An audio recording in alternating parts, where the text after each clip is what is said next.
Hey, ladies and gents, welcome back. This is going to be part 3 to What If Goku was sent to planet Vampa from birth. So, I'm not going to do like a little backstory on everything again. I'm just going to cover where we last left off. They defeated Frieza, everything like that. Kakarot still went to Vampa. He learned the cloning and healing, as well as instant transmission, from their spirit, whatever you want to call it, spirit control things. And then he ended up teleporting back to Earth, defeating King Cold, and everything like that. I just realized I never even covered that in the last part. I just said that how he showed up. Yeah, he easily defeated King Cold, by the way. It's going to be annoying when the comments come out for that. But whatever. So, anyway, with that, they end up heading back to... Or not back, but they did head back to the Earth, and they trained for the years before, where the World Tenkaichi Budokai would end up happening, where Shin and Kibito, everything like that would be there. They actually this time end up talking to Kakarot this time because they know that he's the most powerful. Kibito makes Goku, not makes, but basically coaxes him to transform into or show his full power. And Kakarot obliges. He, kind of like Gohan, powers up into Super Saiyan 2 at full power. This impresses Kibito, and it's definitely more powerful than what Gohan's was. And this is where... Oh my god, I can't remember their names. Pui Pui and Yakon or some shit like that? I don't remember. Those two jump out with their little, chakra-sucking... Or not oh my lord, ki-sucking devices. And they basically extract some of the ki from Kakarot. But obviously, this is nowhere near Kakarot's full power, so they'd only get a little bit more than what they got from Gohan, which from Gohan was about half, whereas this would be about, 2/3 or so of the power that they would end up needing. So, the, things go normally, everybody flies away. After Pui Pui and Yakon and everything, it's definitely not Pui Pui and Yakon, I can't remember their names though. You guys know who I'm talking about. So, they end up encountering Deborah, who decides that he wants to spit on some people. He decides that since Kakarot already had a lot of his energy drained, he was going to take out some of the other fighters there. He decides to spit on Vegeta and Nappa, just because he thinks that they look pretty strong, leaving Kakarot, Broly, and Raditz to end up fighting with the rest of the people. They obviously win all of their fights really easily, and Kakarot only has to go Super Saiyan 2 against Deborah. So, with that, Majin Buu ends up being resurrected because of the power that they managed to get from basically all the fights with Deborah and everything like that. So, Majin Buu ends up being, awoken, and Shin is God damn, I tried my best, and he's shit, and he just teleports out. He's I do not want to deal with this shit, because he thinks that he saw Kakarot's full power, even though it's nowhere near his full power, and he has a transformation, 2 transformations above that, I guess you could say, because he doesn't use Super Saiyan 3. He has Super Saiyan 4, which, at the very least, would be a higher multiplier than Super Saiyan 3. We just don't know exactly how high, because, well, we can figure out the Great Ape, Golden Great Ape, which would be 10 times 50, obviously, but we don't know exactly how much of a power boost he gets from, getting smaller and transforming into Super Saiyan 4, so I could make something up, and I'm pretty sure I'm just going to make something up. So, since that would be a 500 times multiplier, because 10 times 50 is 500, I'm going to say that the multiplier for Super Saiyan 4 would be that at around 2,000. Just because, why not? 4 times more powerful than the Great Ape, Golden Great Ape. Good, sounds good. I'm going to go with that. Don't comment anything because you're not going to change it. Because there's no official power multiplier stated for that, so I'm just going to go with that. So, with that, they are, I don't know. Is that even a high ball or low ball? I don't know. I'm just trying to think of something that works for the contemplation. So, Kakarot transforms into Super Saiyan 2 and he begins fighting Fat Buu. Fat Buu would end up, releasing the Evil Buu from himself, and then Evil Buu would absorb Fat Buu, making Super Buu. He would then end up absorbing Raditz and Nappa before, Kakarot could do anything at this point. And now it just leaves Kakarot, Vegeta, and Kakarot, Vegeta, and Broly there to actually end up fighting.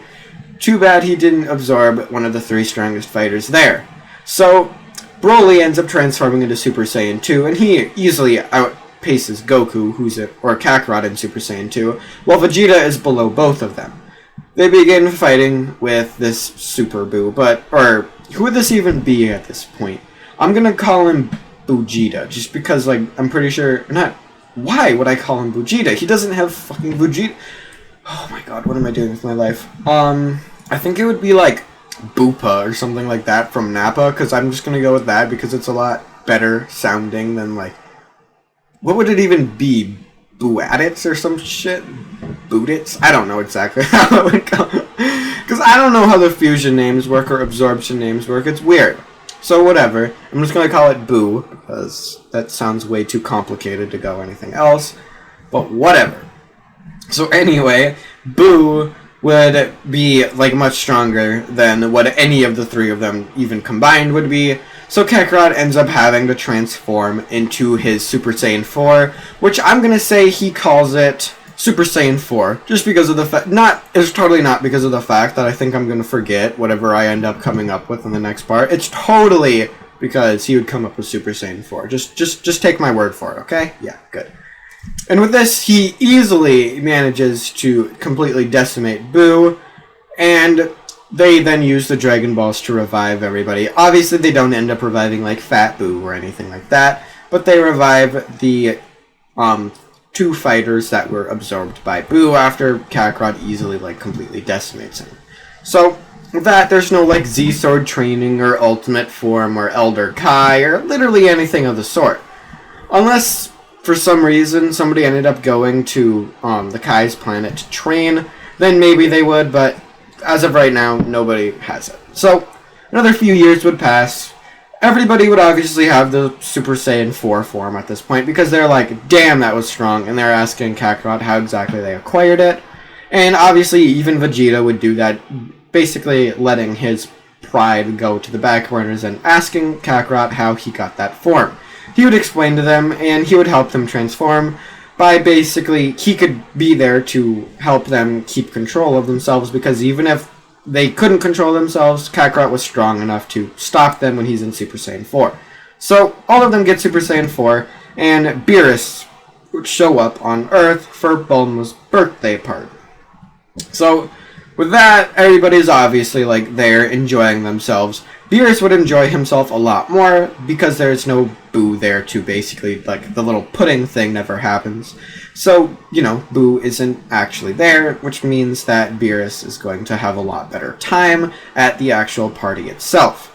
So, that, Beerus casually asks about the Super Saiyan God, which nobody really knows about. They basically say that they can ask Shenron, and they end up doing so, and Beerus is like, okay, that's cool. But first, I want to test the power of you guys, like, before that happens. Kakarot would step up, being the strongest among them, because he had more time to train in a Super Saiyan 4 form, and he would transform into his Super Saiyan 4 and charge at Beerus. Beerus would be immensely impressed by this, because this Kakarot would be tens of times stronger than his original self at this point, but obviously not enough to defeat Beerus. He then gets the Super Saiyan God transformation, ritual done on himself, and he now charges towards this, Beerus. So Beerus is obviously, like, much more impressed by the power that Kakarot shows, and he decides that he's going to, spare the planet, obviously. So all of the other Saiyans, I'm going to say, get the transformation. This is just because I believe Raditz or, like, Nappa would actually ask for it, because obviously Raditz would not have the same pride, and then somebody like Nappa or even Vegeta would be like, okay, I'm not letting you guys surpass me. And then Broly would do it just because, like, everybody else did it, so, Broly would too. So they end up continuing to train on Earth before eventually they get into contact with Whis, who was eating with Bulma, and they go with him to end up training on, Beerus' planet itself. So, with that, they obviously end up on Beerus' planet, and they begin training with Whis.